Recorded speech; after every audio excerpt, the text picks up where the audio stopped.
La sculpture sur laquelle je travaille en ce moment, elle est composée de plusieurs matériaux qui sont tous sélectionnés pour leur capacité ou non de donner du signal à l'IRM.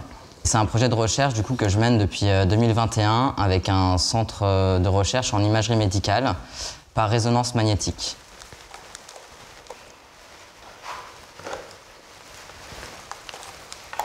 En construisant la sculpture d'un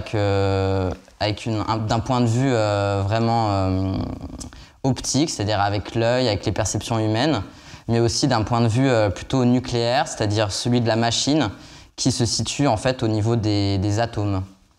Et donc du coup, ça vraiment, concrètement, ça m'a fait travailler la sculpture très différemment, quoi. L'IRM ne tolère pas le vide.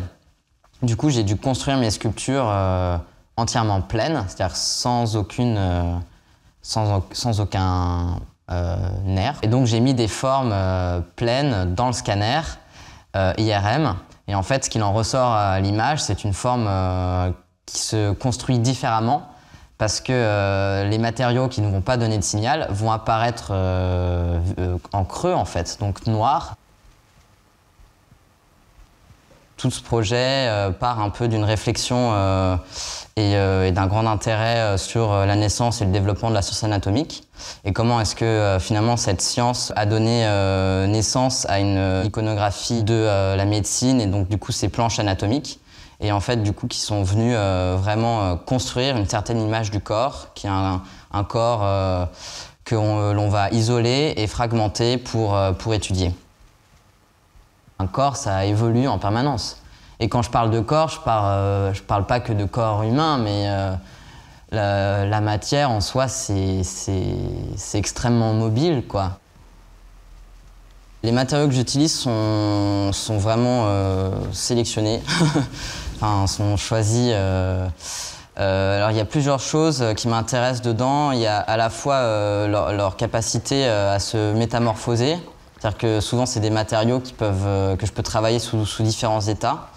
Et ça, c'est important. Et aussi, c'est des matériaux qui peuvent nous tromper, en fait. Tromper l'observateur sur leur origine ou sur ce qu'ils sont, en fait, finalement. Par exemple, pendant longtemps, j'ai travaillé le plâtre et je le travaille toujours, d'ailleurs. Mais la façon dont je le travaille, c'est un plâtre que je vais poncer, enfin sculpter et poncer très longuement jusqu'à ce qu'en fait la texture du plâtre rappelle celle de la peau. Et voilà, et que la lumière en fait qui vient caresser la sculpture, en fait, elle renvoie vraiment à quelque chose de l'ordre de la sensualité d'un corps.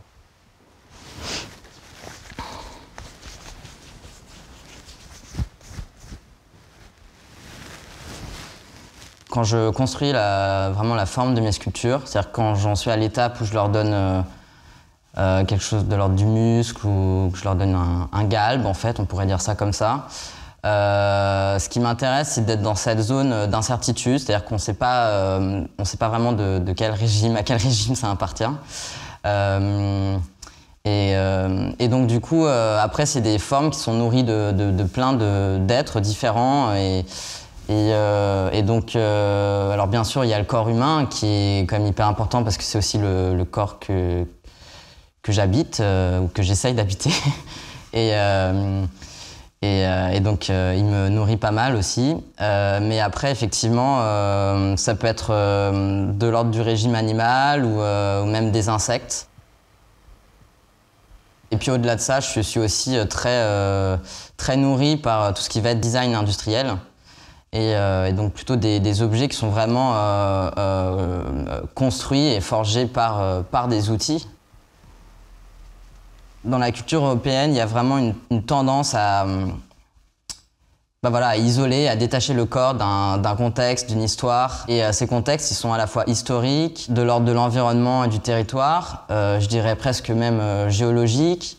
Ils sont sociétals et technologiques. Et en fait, tous ces liens, je les trouve passionnants, aussi parce qu'ils créent des normes, dans un sens, que l'on peut remettre en question. Mon travail de sculpture est peut-être un échappatoire. Construire un corps qui me manque, qui ne m'est pas présent, je sais pas. Il y a une relation d'attente en tout cas avec les sculptures que je construis. Ouais, je cherche vraiment à construire des corps qui sont nouveaux et qui peuvent m'apprendre aussi à vivre peut-être le mien différemment, je sais pas.